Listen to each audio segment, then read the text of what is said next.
5, 4, 3, 2, 1, 0, ignition, liftoff. You're listening to Relentless. This is the show for high performers who are driven and committed to being at their best. Nick Peterson and Jonathan Montgomery, co-founders of Relentless Dietetics, are your hosts.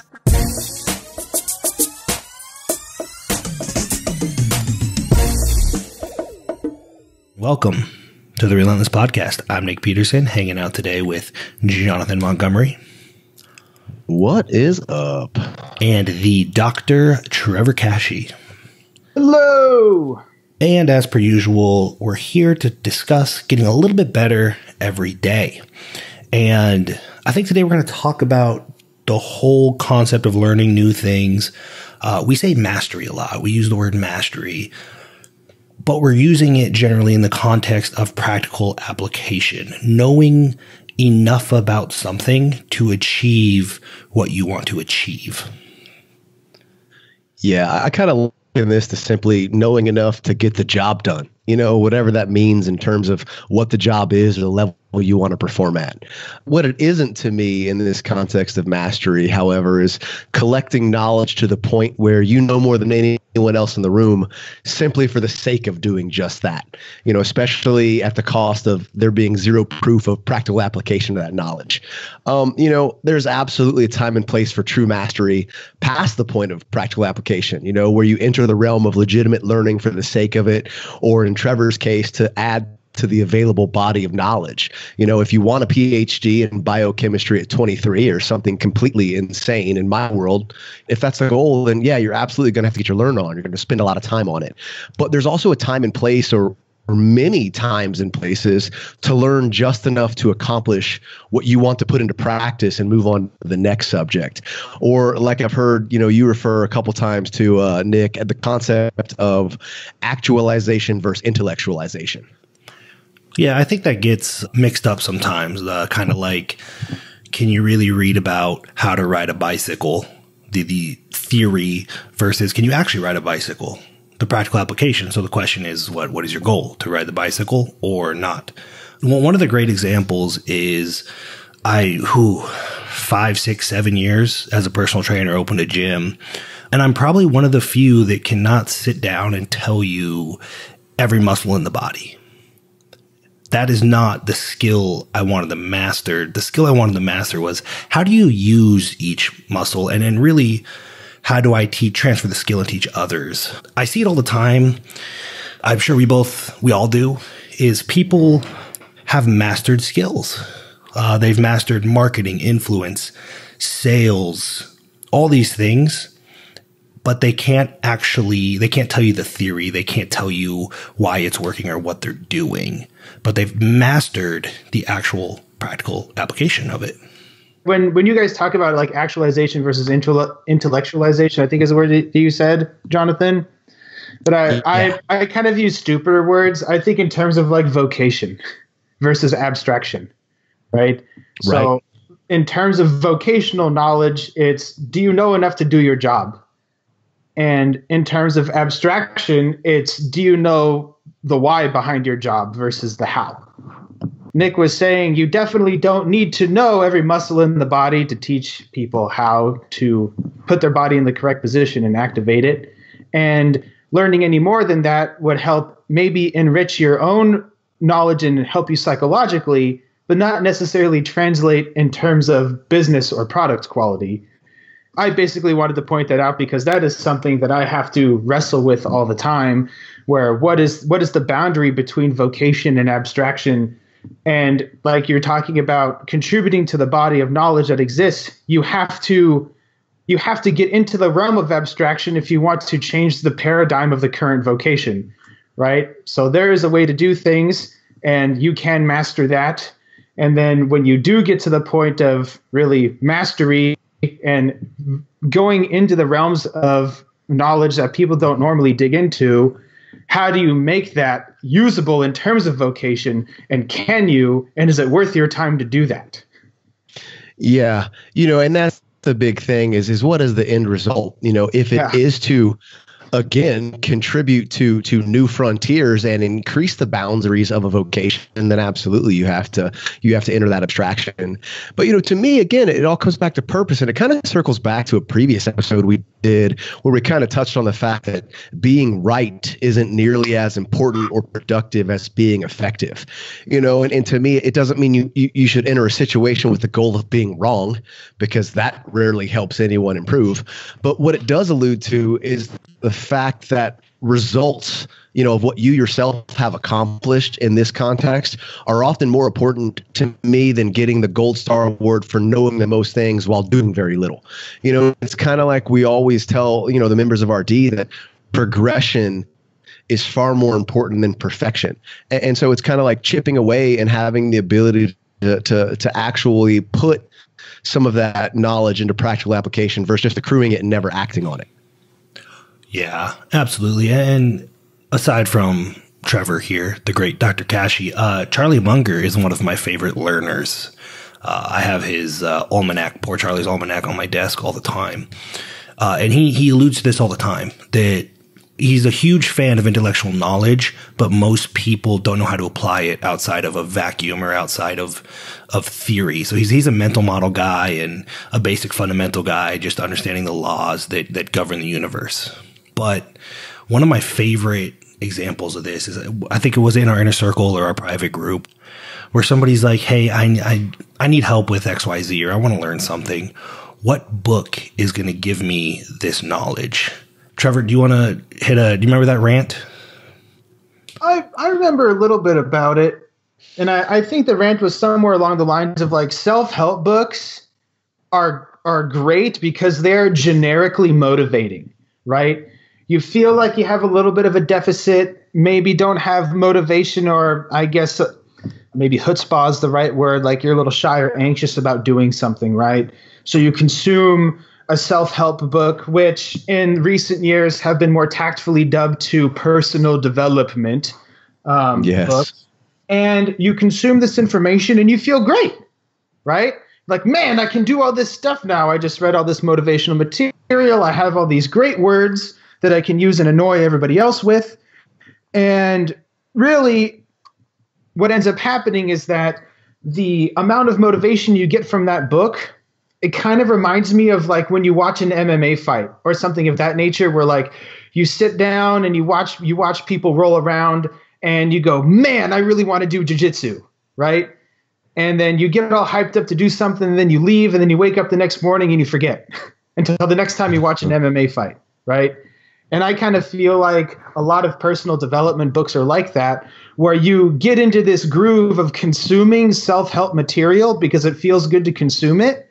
And then you learn all the lingo and consume all the material. But then at some point, you just spend more time consuming self-help material than you actually do just helping yourself.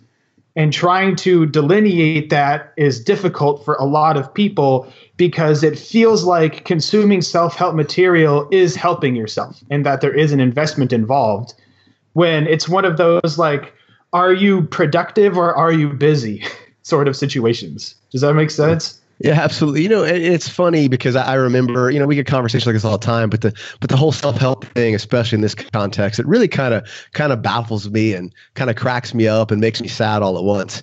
Everyone knows that we all read a lot. It's not like it's a big secret or anything we hide. We're always discussing books, whether it's here on the podcast, on social media, in private groups with our RD members, whatever, and it makes sense. I understand people want to know what we're reading, so they ask and we'll tell them. Whether they ask for the context or whether they ask if it applies for them or if it's in sequence is another story altogether. But what's interesting to me is when they read a book and then subsequently complain that the book didn't change their life.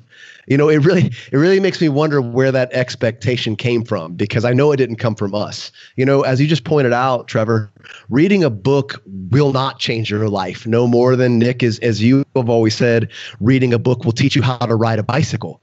Your actions, however, will. And I think there's the big disconnect. If your purpose for reading a book was for it to change your life, then you probably should have spent those hours just taking a nap or checking out the interwebs, looking for cats. But if the purpose of reading that book was to find ideas or concepts that you could take action on in an effort to change something about your life, well, then maybe you're onto something there. And I think it comes back, purpose. Purpose is very important, and it's clear that you define that when you want to actually improve or apply it somewhere outside of the pages. Yeah, I mean, you nailed it. What is the purpose?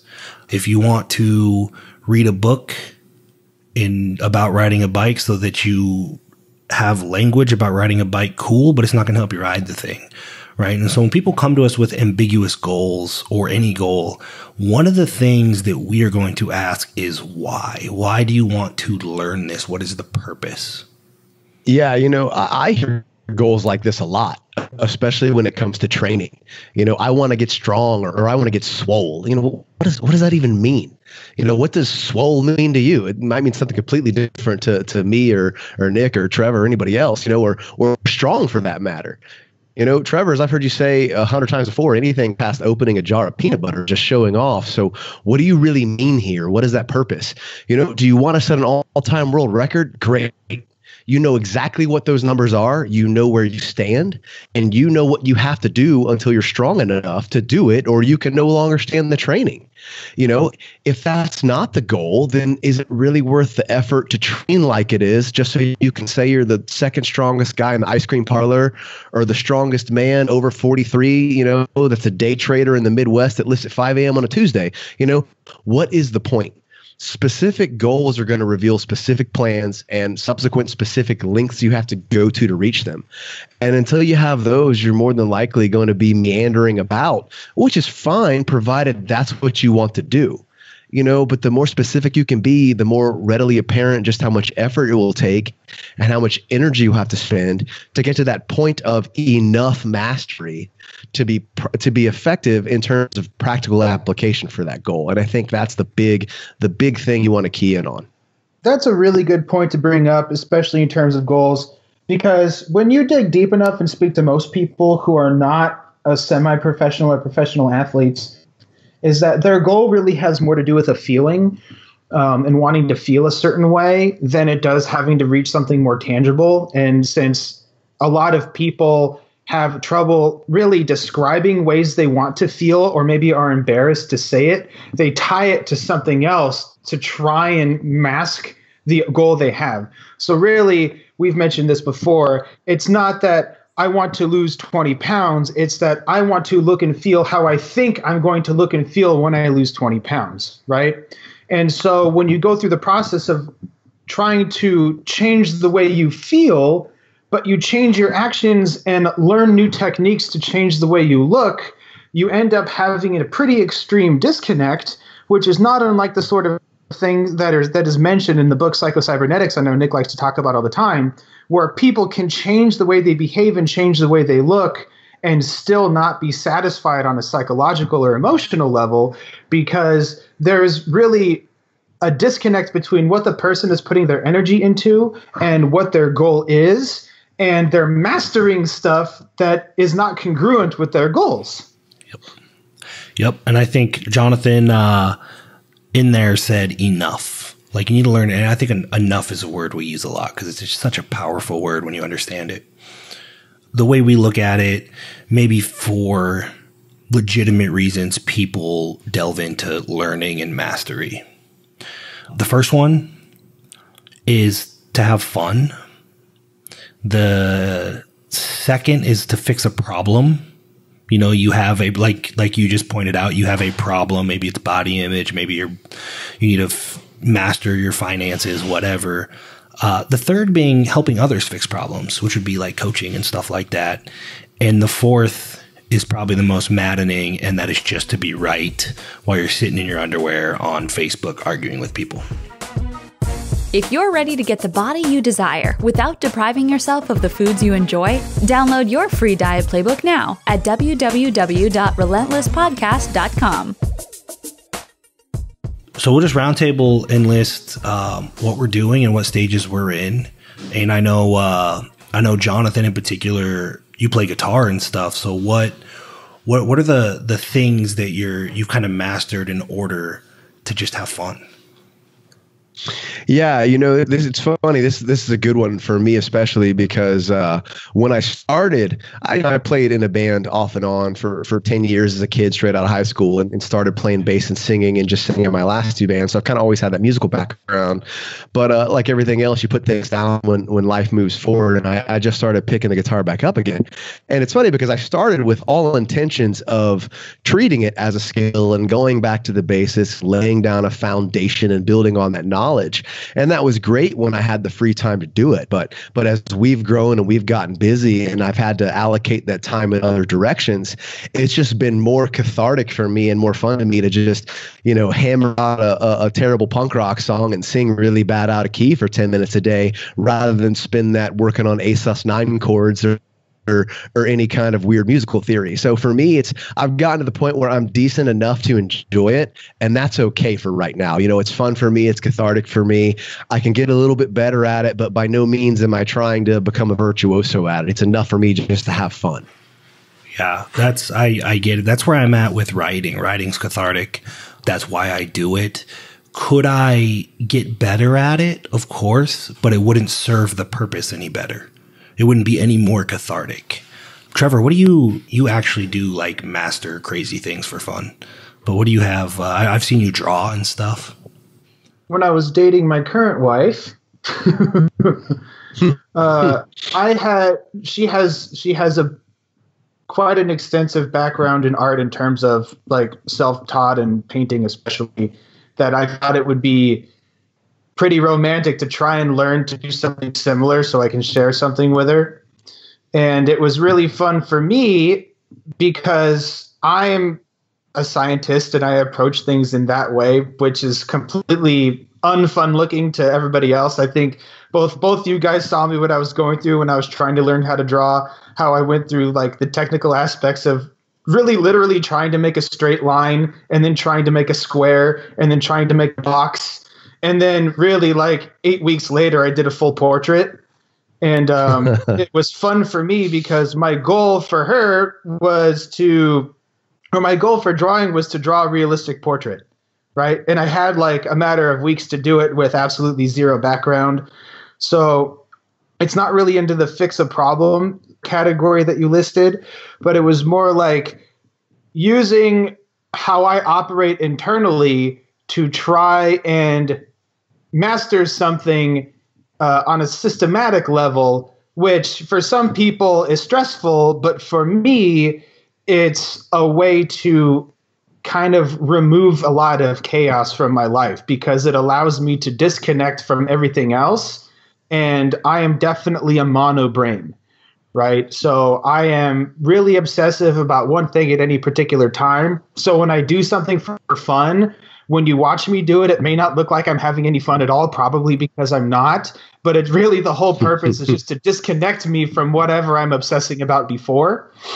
And I literally went from can I draw a straight line? And then I went through all these other exercises. And it was interesting to me because like any other hobbies a person can pick up, the fun part for me was seeing progress, getting critiques professionally and otherwise, and then using that to improve my capacity to draw. And that is the have fun aspect for me. Unfortunately, I never really got to the point where drawing on its own became cathartic. But to me, it's more like I need to work on something, but I don't want to work on what I'm supposed to be working on. So I'm just going to work on this instead and kind of have like a productive procrastination aspect to my life in that regard. And long story short, I ended up drawing a pretty badass portrait of her, and Jonathan helped me out with that a lot because one of the pictures that I used, he helped to he did some translate's not the right word. He changed it to grayscale and all sorts of other things so I could replicate it in pencil a little bit easier. But that's my story on the drawing front, is that I had a pretty specific purpose there, and it was a lot of fun for me to systematically go from can I draw a line to can I draw a face? And that was super, like, that's fun for me.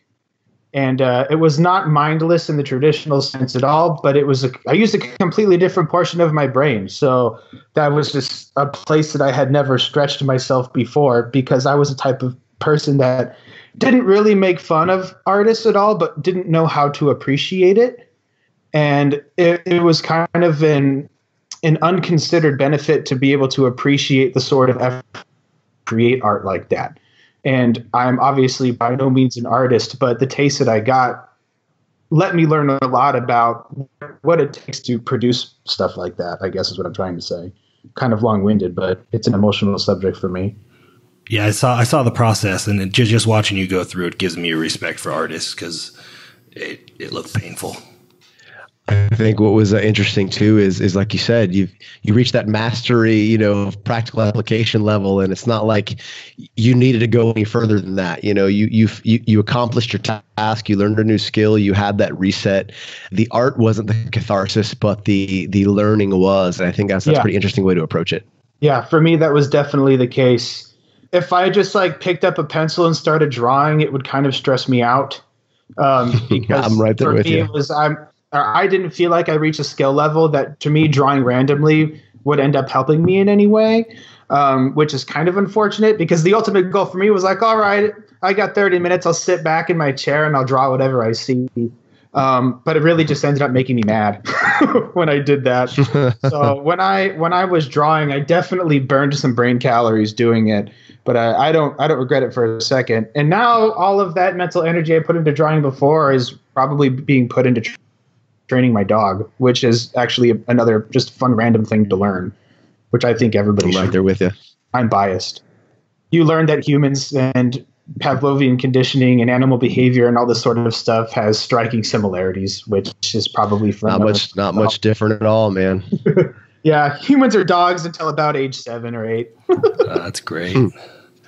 Cool. So we'll roll into the second. Really, it's like 1B, because this is the real reason I think most people really get deep dive into something, and that is to solve a problem. In my case, I'm just going to use this example because it's us. Food was a good example. I had an issue from high school on with my body image, and I wanted to fix it. And it just so happens that a PhD in metabolic chemistry was beneficial, right? He kind of had answers, but so I kind of deep dived, but this was a practical application. This was learning a skill. It wasn't that I needed to learn the chemistry. And I think that's where people get confused is the benefit for me fixing my problem, which is getting my body under control, was actually mastering the actions necessary to do so. And I think we probably all got into food for the same reason. I definitely had a problem I had fixed when I first reached out to Dr. Cashy. It was a problem I've been trying to fix for many years on my own, and with I wouldn't even want to say mixed results, with actually terrible results. And it's like one of those things. It was just something that I had to work out and find a way to practically apply for myself.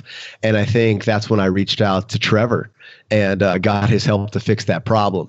By listening to his coaching and developing that skill for myself, I was able to kind of correct that situation and kind of make progress there. And again, Nick, you nailed it all. Everything from, a messed up body image, dysmorphia, hate what you see in the mirror, but in my case, due to shift work when I was on with the fire department and all the joys and wonders that brings, I had, pre-hypertension, sleep apnea, some hormonal issues and all kinds of stuff that I needed to regulate. And by developing that skill, I guess, quote, of improving my composition and my health, it was able to kind of, apply it to a lot of improvements for me. And it was only by reaching out that I was able to do that.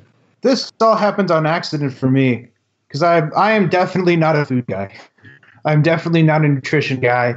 I make the joke to myself that I'm neither of those things. I'm a biochemist that knows how to count calories. So a lot of the stuff associated with food and nutrition was intuitive to me because biochemistry is really the science of metabolism, and metabolism is what the hell happens with food after you eat it. So I just learned about polymerase chain reaction and deacetylation proteins and histones instead of turkey sandwiches. So it ended up working out for me on accident because somebody said, hey, what do you know about this? And I was like, I don't know, try that. And they're like, whoa, that makes sense. And I was like, whoa, I work in a laboratory. None of that shit ever works, but this actually worked.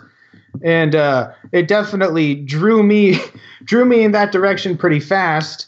A lot of it started when I was way younger. My first bodybuilding competition, I was 15. But I was way more interested in the physiology of what was going on. And then that was tapered for a little while. But for me, the food aspect in terms of vocation, I keep 100% separate from the abstract knowledge that I have. It might be easy to assume that I try and take all the abstract and theoretical things I know and apply it towards, food-related and coaching-related things. But I keep a very dark line between those. And I do not pretend to try and mix them. And that's something that has been really important to me because, like Nick said, you can read a book about riding a bike and that doesn't really help. And that's basically what it is like in terms of, nutrition versus food, right? So biochemistry to nutrition to food. You don't need to know how vitamin B6 works to know that you need it. And what it comes down to is that the skills required on the coaching and support side are way, way, way different than the skills and knowledge required on the biochemistry side.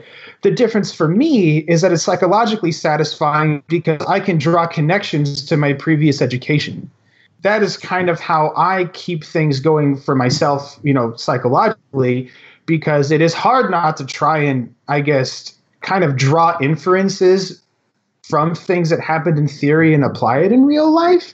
But I think you guys both know, working with people long enough, people don't exist in vacuums. So you do have to develop an entirely different skill set. The difference is that with me, I just look at things through a different window. Even though our decisions that we make are the same, the reasons that we make them may not be. And I think that's one of the core differences between like knowing what you need to know to get the job done and abstraction. And that the end result 9 times out of 10 is probably going to be the same. It's just that the well that I draw from might be deeper in some cases, but that's definitely not necessary at all. And I kind of want to make that point too, that like you don't need a doctor of biochemistry to tell you how much rice to eat. That's absurd. And that's something I like to parrot over and over.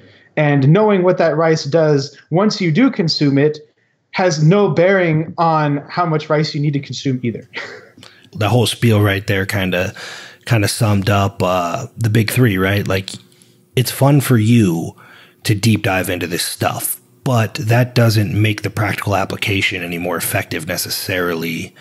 And it's a completely different skill set than our third point, which is the third reason to really master something that's to help others fix their problems. And this is something that you two, Jonathan, does daily, are probably have the way better skill set than I do, as far as we've all figured it out for ourselves.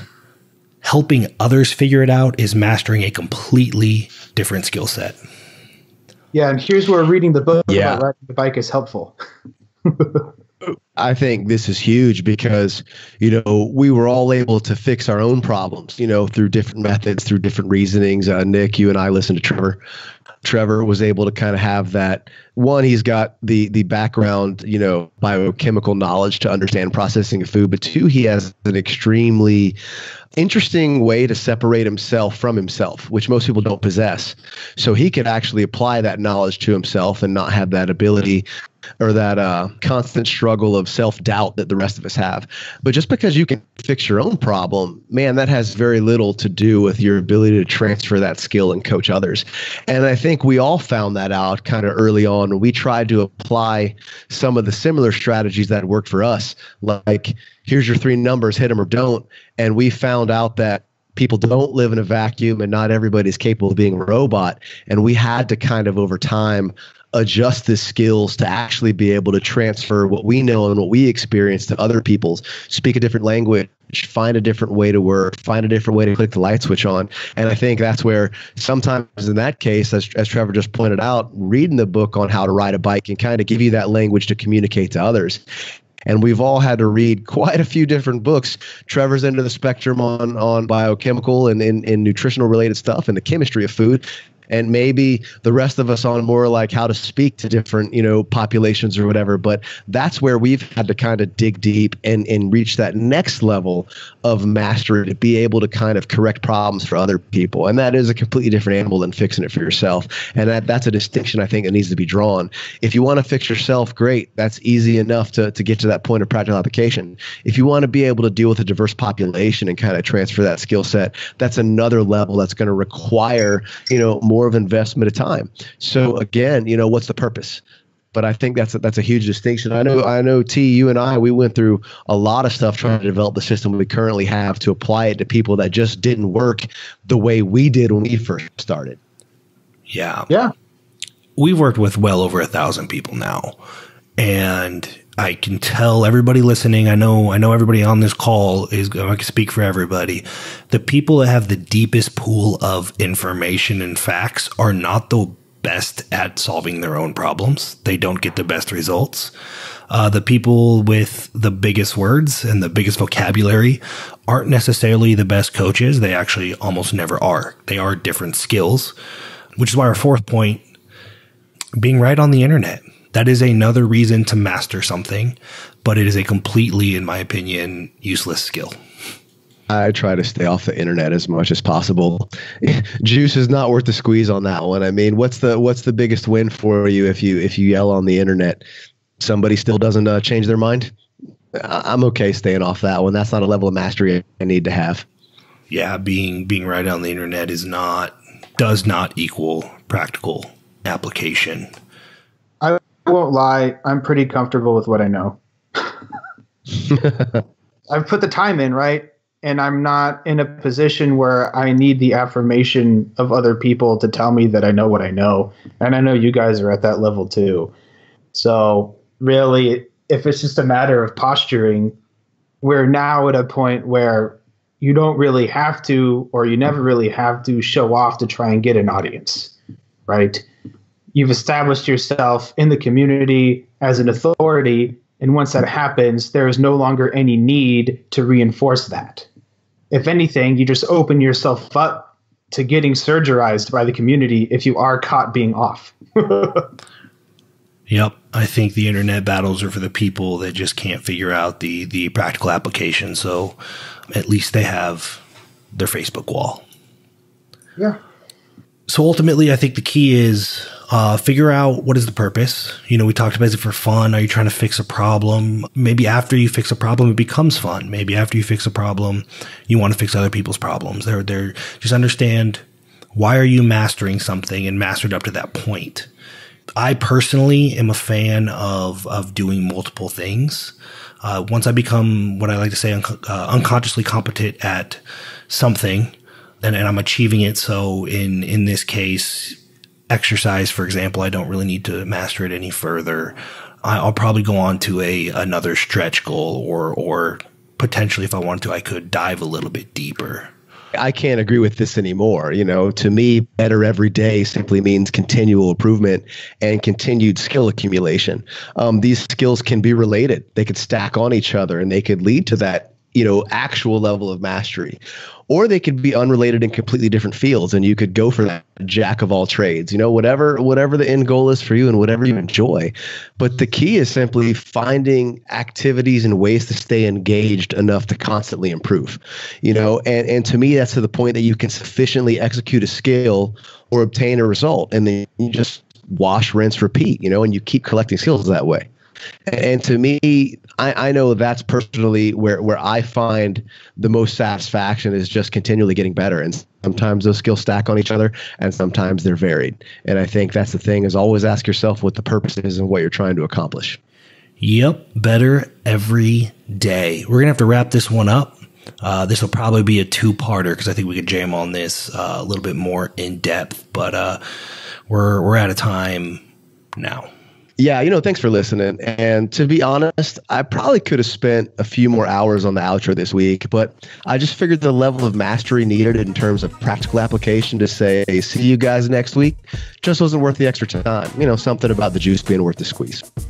Hello.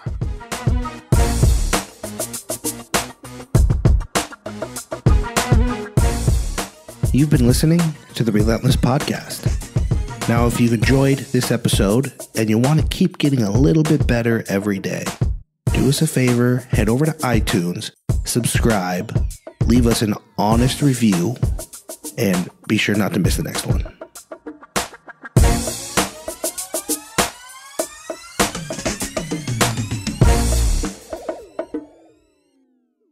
This is the podcastfactory.com.